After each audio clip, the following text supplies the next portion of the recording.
Yes, sige Direk. Hi Direk, Cathy. Hi! Oo. Hindi, si Catherine kanina was able to answer a bit of it, no? That Marie is closer to her, no? Kasi yun talagang hello, love, goodbye. Alam naman natin na ikwento ko na rin yun kung paano ko talaga physically pinahirapan si Catherine just so she could be Joy. And she did wonderfully, no? But because Marie ay may konting pag-shift ng character, that's why Catherine, siya magsasabi kung ano yung tingin niyang malapit. Pero kasi si Alden, nahirapan ako.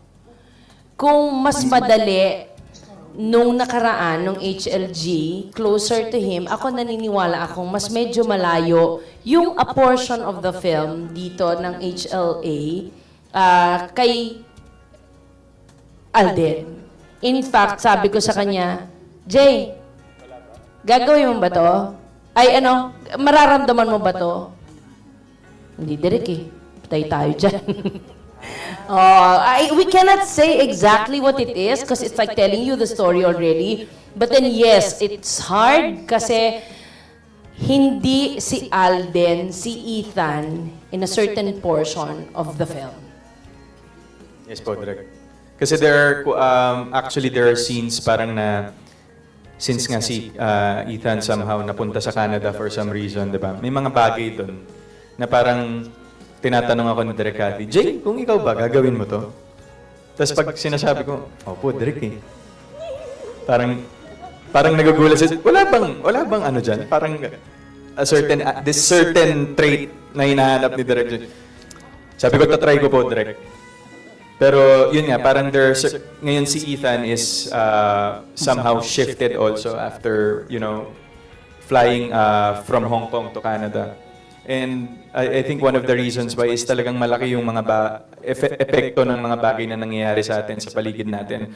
And yung judgment natin is nababago based on the circumstances around us. So I think yun lang yung naging struggle. Parang yung Ethan before, medyo yung similarities po na meron kaming dalawa, siguro I think it's really love for the family, hardworking, sacrifice, that's him. But right now, medyo may mga bagay si Ethan na hindi niya kayang gawin, pero kaya ni Alden gawin. Thank you. Kat? Nag-iisip ako ng seminar. Without spoiling no? Baka ma-spoil At saka, sobrang layo kasi talaga. Sobrang layo. Sobrang layo siya sa akin. Kaya siya masaya gawin kasi malayo talaga. The way she talks, kung paano the way she carries herself, the way she handles things. Sobrang iba siya kung pag ako. Sundutan ko kasi meron kami mga isena direct. Sabi ko, Catherine, tinatapos mo na pelikula, tigilan mo. Kasi kung si Catherine daw, yun ang gagawin niya. So siguro, pag similarities, I can relate so much sa character ni Ethan. I think, and si Joy and Baliktad Mary, kami. it's Alden. Yes. Iba talaga. Kasi diba si Joy, ano siya may puso din naman, pero parate iniisip niya. Kung gagawin niya, practical ba to? Ganyan.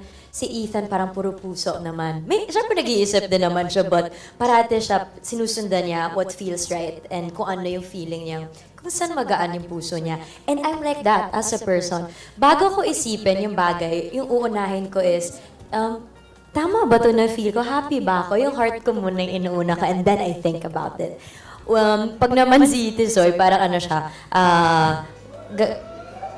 si Alden. Yan na, dulas pa. Lahat kami tawag sa kanya, Tisoy, okay? Lahat kami. Ayaw niya kasi ng Alden. Yan ka na naman, lawyer ka na naman. Totoo, marami. Promise. Baka kalapasmado yung bibig. So pag si Ethan naman, parate siya puso muna at saka niya iisipin. So nakaka-relate ako sa kanya. So may mga lines at may mga scene kami na ginawa na nakikita ko yung sarili ko na if this happened, kunwari, in real life, I would do the same as Ethan. So, yeah, I love Ethan. Very relatable yung ano din. Character Nakaka-relate niya. ako sa kanya. Thank you, MJ! Maraming